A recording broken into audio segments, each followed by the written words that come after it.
Hello friends, मेरा नाम अभिषेक अग्निहोत्री है और एडुटेनमेंट अड्डे में आपका स्वागत है। आज हम एक टॉप 200 हिस्ट्री क्वेश्चन की सीरीज़ शुरू करने जा रहे हैं। आज उसका पहला पार्ट है। ये जो सीरीज़ है कम से कम 15 से 20 वीडियोस में आएगी और पूरी वीडियोस की सीरीज़ देखने के लिए मैं एक प्लेलिस्ट बना दूंगा, आप उसमें जा कर के देख सकते हैं। तो आइए शुरू करते हैं आज का पहला क्वेश्चन।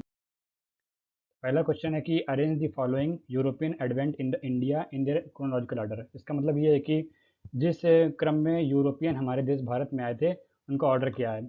आपके ऑप्शन है कि पहले ब्रिटिश आए थे, डच आए थे, पोर्टुगीज आए थे, फ्रेंच आए थे। आपके पास चार ऑप्शन हैं और आइए देखते हैं इसका आंसर क्या है। इसका ऑप्शन है ऑप्शन बी 3124। इसका मतलब कि पहले सबसे पहले हमारे देश में पोर्टुगीज आए थे, फिर डच आए थे, फिर ब्रिटिशर्स आए थे, फिर फ्रेंच आए थे। और इसका ऑर्डर देखने के लिए देखते हैं। पोर्टुगीज़ आए थे 1498 में, डच आए थे 1605 में, ब्रिटिशर्स आए थे 1609 में। सॉरी, ये 1600 लिखा है यहाँ पे, 1609 होगा यहाँ पे। और फ्रेंच आए थे 1667 पर।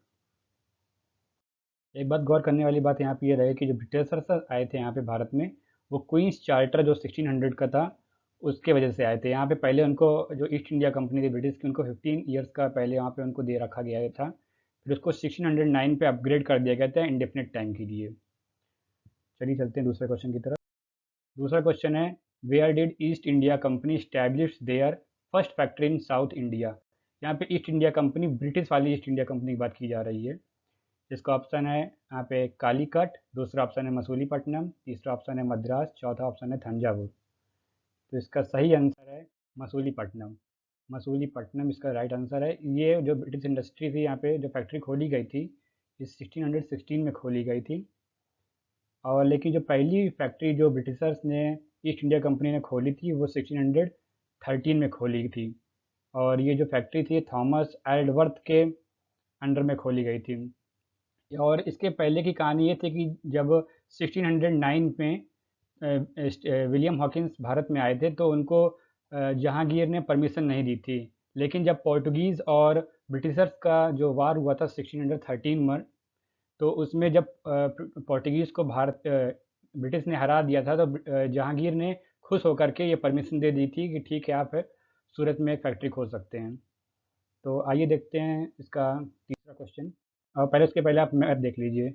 ये मसूलीपट्टनम है। ये मसूलीपट्टनम का मैप है, जिसको अब मछलीपट्टनम के नाम से भी जाना जाता है। और थर्ड क्वेश्चन है, arrange the following establishment by Britishers in their chronological order.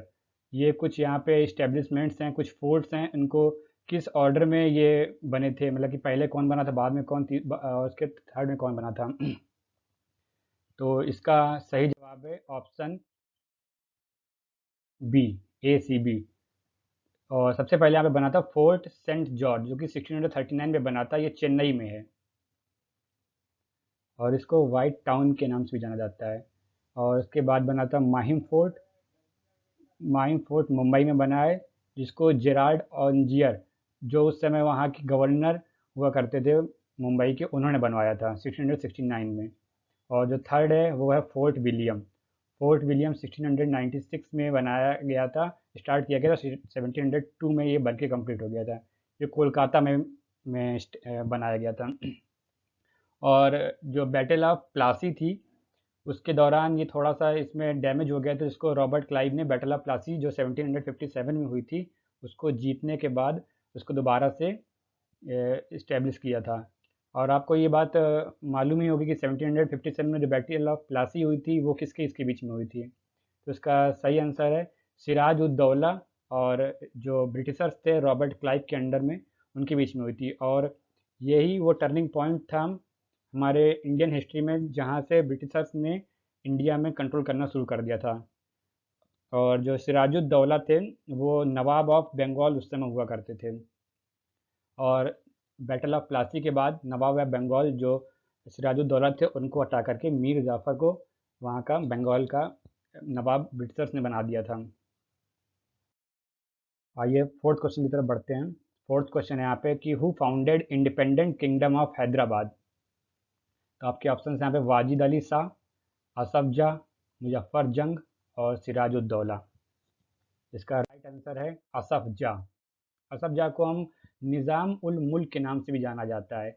ये जो निज़ाम हुआ करते थे पहले, ये जो फेडरेटरी हुआ करते थे, मतलब कि ये पहले मुगल्स के अंडर में काम किया करते थे। फिर बाद में जब उनको धीरे धीरे औरंगजेब के बाद पावर मिलनी शुरू हो गई थी, तो उन्होंने अपने इंडिपेंडेंट किंगडम बना लिए शुरू कर दिए थे। जिस तरीके से जो यहाँ पे ऑप्शन में वाजिद अली शाह दे रखा गया था, ये नवाब ऑफ अवध थे। और जो मुजफ्फर जंग यहाँ पे जो ऑप्शन में दे रखा गया था, वो ग्रैंड सन हैं असफ जाह के। और सिराजुद्दौला नवाब ऑफ बंगाल, इनके बारे में आपको मालूम ही होगा कि ये बैटल ऑफ प्लासी में इनको करारी हार झेलनी पड़ी थी ब्रिटिशर्स के खिलाफ। और ये असफ जाह की यहाँ पे इमेज मैंने दे रखी है। आइए क्वेश्चन 5 की तरफ बढ़ते हैं। क्वेश्चन नंबर 5 है कि treaty of peace of Paris was signed between, मतलब कि treaty of peace of Paris थी वो किन दो देशों के बीच में साइन की गई थी। आपके पहला ऑप्शन है डच और फ्रेंच, दूसरा ऑप्शन है ब्रिटिश या फ्रेंच, तीसरा ऑप्शन है डच ब्रिटिश, ऑप्शन डी है नन ऑफ दिस। इसका आंसर है ऑप्शन बी, ब्रिटिश और फ्रेंच के बीच में। ये जो ट्रीटी थी ये 1763 में साइन की गई थी, क्योंकि जब थर्ड कार्नेटिक वार आपका जो ब्रिटिश और फ्रेंच के बीच में हुआ था 1760 में, तो उसमें जो फ्रेंच थे वो काफ़ी बुरी तरीके से ब्रिटिशर से हार गए थे। तो जब हार गए थे तो एक पीस ट्रीटी साइन की गई थी ताकि शांति दोबारा से बहाल की जा सके। तो इसके वजह से ये ट्रीटी साइन की गई थी। और जो ये वार था थर्ड कार्नेटिक वार, इसका रीज़न बताया जाता है कि जो ब्रिटिश का जो सेंट डेविड फोर्ट था उसको फ्रेंच ने कब्जे में ले लिया था। तो इस वजह से ब्रिटिशर्स ने फिर फ्रेंच के ऊपर अटैक कर दिया था और थर्ड कार्नेटिक वार फिर ब्रिटिशर्स ने जीत लिया था। और आपने पिछले क्वेश्चन में देखा होगा कार्नेटिक रीजन, तो कार्नेटिक रीजन यहाँ पे मैं बता देता हूँ कि आपको कार्नेटिक रीजन, ये आपको ये जो आपको ग्रीन कलर का दिखाई दे रहा है,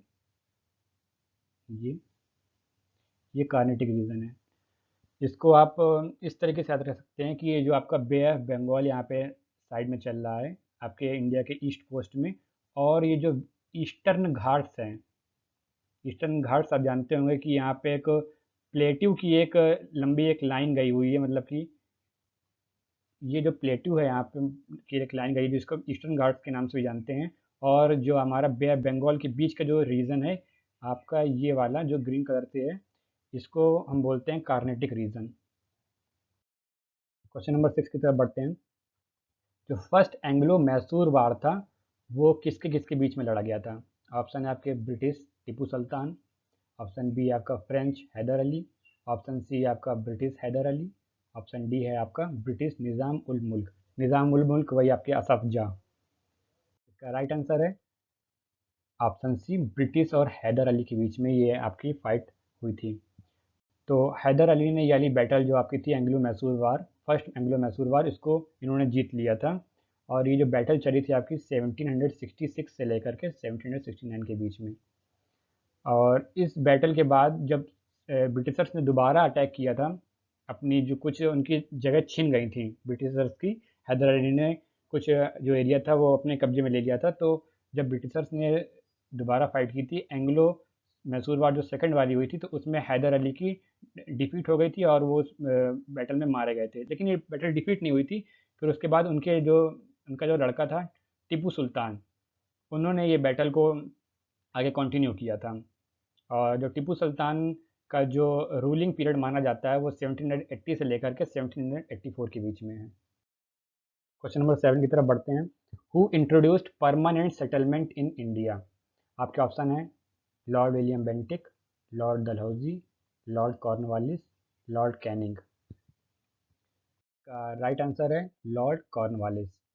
लॉर्ड कॉर्नवालिस ने जो परमानेंट सेटलमेंट लाया था उसके अंदर में होता क्या था कि जो जमींदार थे जिनको ब्रिटिशर्स ने अपॉइंट किया था, उनसे कहा था कि आप जो भी रेवेन्यू कलेक्ट करेंगे, पीजेंट मतलब कि जो फार्मर होते थे, तो उसका 10/11 जो पार्ट रहेगा वो आप हमको देंगे, बाकी आप सिर्फ 1/11 अपने साथ रख सकते हैं।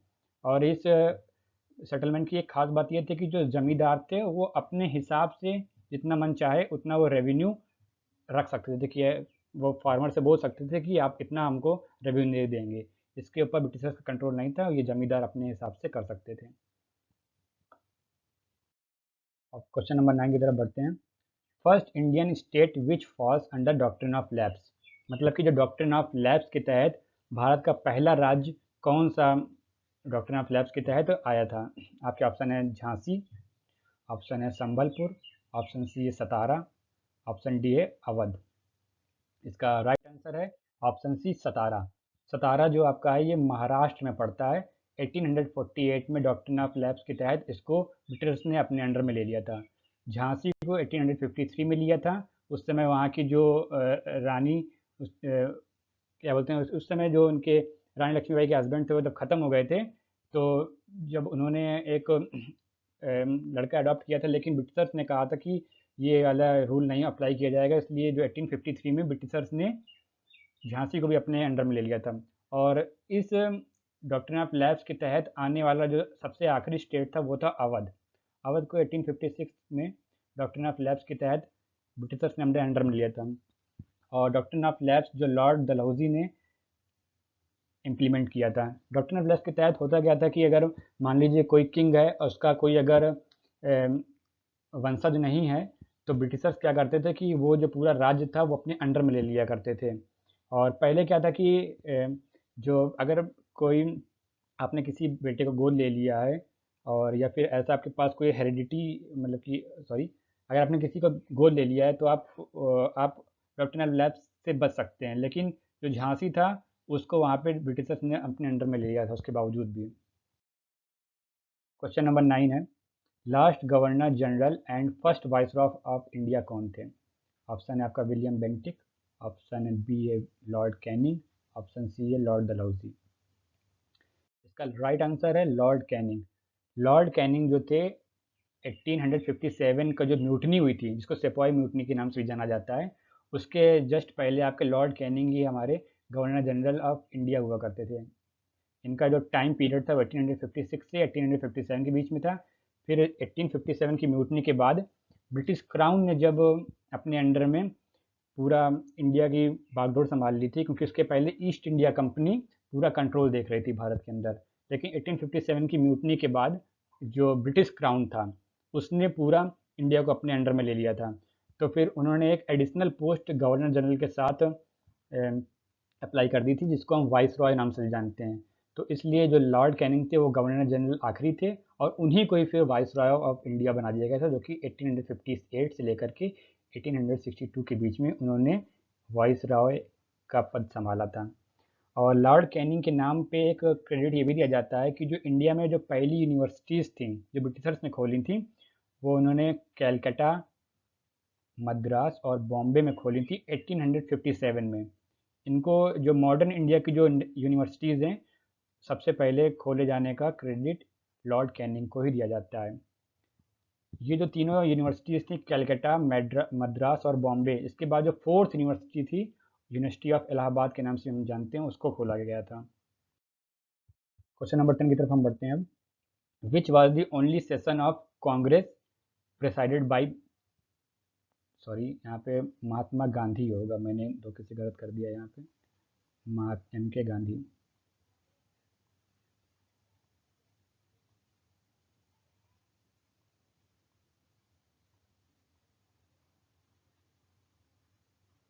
तो आपके ऑप्शन यहाँ पे सूरत, ऑप्शन बी यहाँ पे बॉम्बे, ऑप्शन सी यहाँ पे बेलगाम, ऑप्शन डी है कैलकाटा। तो यहाँ पे क्वेश्चन पूछा जा रहा है कि जो एकमात्र जो कांग्रेस का जो सेशन हुआ था जो हर साल 1885 के बाद से शुरू हुए थे, तो उसका जो एकमात्र सेशन था वो गांधी जी ने जो हेड किया था वो कौन सा था। तो इसका राइट आंसर है बेलगाम।